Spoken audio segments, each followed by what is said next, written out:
Hello बच्चों, let's see the question. The question says a worker pushed a 23 kg block 8.4 meter along a level floor at constant speed with a force that is 32 degree below the horizontal. If the coefficient of kinetic friction between block and the floor was 0.20, what were the increase in thermal energy of the block floor system? ठीक है, चलिए इसको करते हैं। देखिए, इस question को solve करने के लिए सबसे पहले हमें क्या करना होगा, इसके की कॉन्सेप्ट के बारे में बात करना होगा। और की कॉन्सेप्ट पे बात करने के लिए हमें क्या होगा, यहाँ पर एफबीडी बनाना होगा, यानी कि फ्री बॉडी डायग्राम बनाना होगा। सबसे पहले हम फ्री बॉडी डायग्राम बनाएंगे। तो जो आपका की कॉन्सेप्ट यहाँ पर होगा वो मेन होगा कि आप फ्री बॉडी डायग्राम को ड्रॉ कर ले जाएं और उसी को आप सॉल्व कर ले जाएं, उसी बेसिस पे ये सॉल्व हो जाएगा। तो कंडीशन ये है कुछ इस तरह से कि दिस इज योर सरफेस, यहाँ पर एक ब्लॉक रखा हुआ है। ठीक, ये मान लीजिए यहाँ पर मैंने से ब्लॉक लिख दिया। अब इस ब्लॉक पर क्या होगा, ब्लॉक पर लगने वाले फोर्सेस को पहले हम लिखते हैं। तो देखिए, ये इस ब्लॉक पर जो होगा वो एक तो यहाँ पर नॉर्मल इस तरह से लगेगा, अब नॉर्मलेशन, इसी नॉर्मलेशन को बैलेंस करने के लिए नीचे तरफ लगेगा mg। ठीक, इसी यहाँ पर इस तरफ लगेगा f। ठीक है, और ये f जो है इस सरफेस के साथ कितना डायरेक्शन बना रहा है, थीटा मान लीजिए बना रहा है। ठीक, अब इस तरफ मूव करेगा तो यहाँ पर इस डायरेक्शन में क्या लगने वाला है, इस डायरेक्शन में लगने वाला है f काइनेटिक। ठीक है, तो इस तरह से हम इसको समझ लेंगे। अब यहाँ पर देखिए क्या है कि मास दे रखा है 23 kg। तो जो चीजें दे रखी है पहले आप उनको भी मेंशन कर सकते हैं, क्वेश्चन सॉल्व करने का तरीका होता है। सो मास यहाँ पर 23 kg दे रखा है, थीटा यहाँ पर आपको 32 डिग्री दे रखा है, और म्यू के की जो वैल्यू है वो आपको 0.20 दे रखी है। क्या है, म्यू की वैल्यू है। ठीक है, कॉफिशियंट है, कॉफिशियंट ऑफ फिक्सन। ठीक है, म्यू यहाँ पर। अब हमें सबसे पहले इन्होंने कहा है कि निकालना तो आपको थर्मल एनर्जी, थर्मल एनर्जी निकालने के लिए आपको फोर्स की आवश्यकता पड़ेगी। तो हम सबसे पहले फोर्स हमें निकालना पड़ेगा यहाँ पर। तो हम क्या करेंगे, यहाँ पर हम फोर्स निकालते हैं। ठीक है, फोर्स निकालने के लिए देखिए यहाँ पर एक्स कंपोनेंट्स और वाई कंपोनेंट्स दोनों कंपोनेंट्स हैं।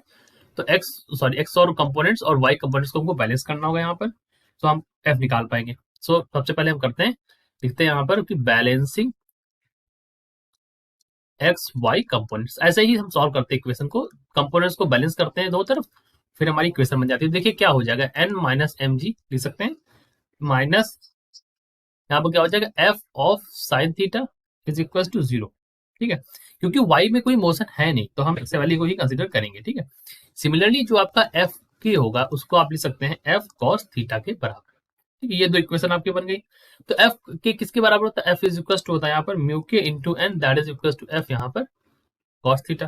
ठीक, अच्छा, तो अब आप म्यू की जो वैल्यू है, एन की जो वैल्यू है वो यहाँ से रिप्लेस कर दीजिए। तो मैं इसको लिखता हूँ दोबारा यहाँ पर आपके लिए।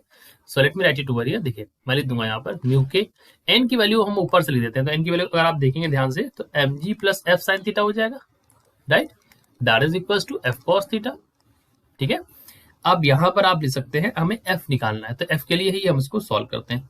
सो एफ की अगर आप इसको एफ के लिए आप इसको डालेंगे तो इक्वेशन बन जाएगी cos theta minus mu k sin theta is equal to mu k m into g, इस तरह से।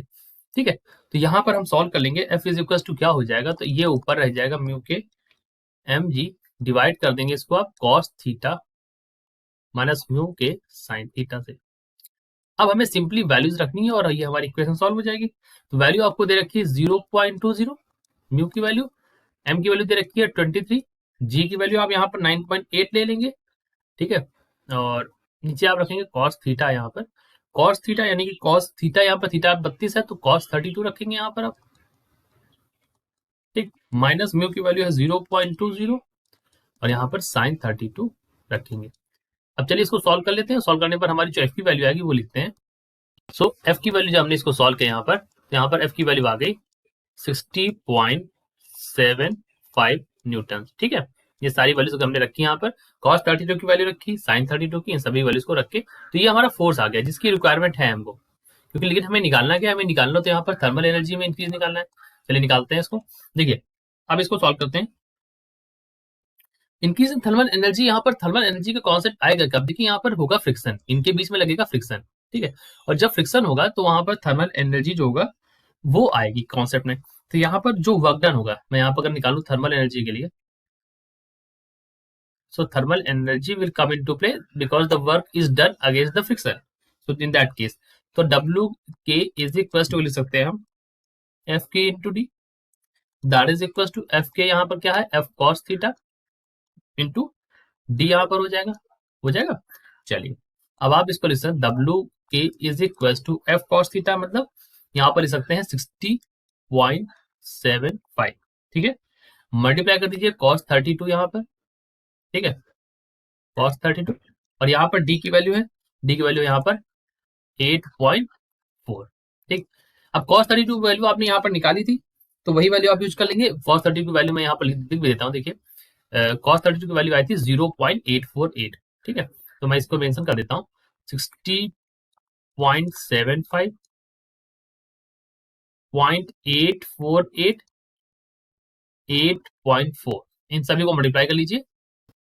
तो यहां से जब हमने सॉल्व किया इसको, तो डब्ल्यू के की वैल्यू जो है यहाँ पर दैट इज इक्वल टू यहाँ पर आया है 432.73 जूल्स, ठीक है। यही हमारा यहाँ पर वैल्यू आई है, that is the increase in the thermal energy. So this is our answer. I hope you understood it well. Best of luck.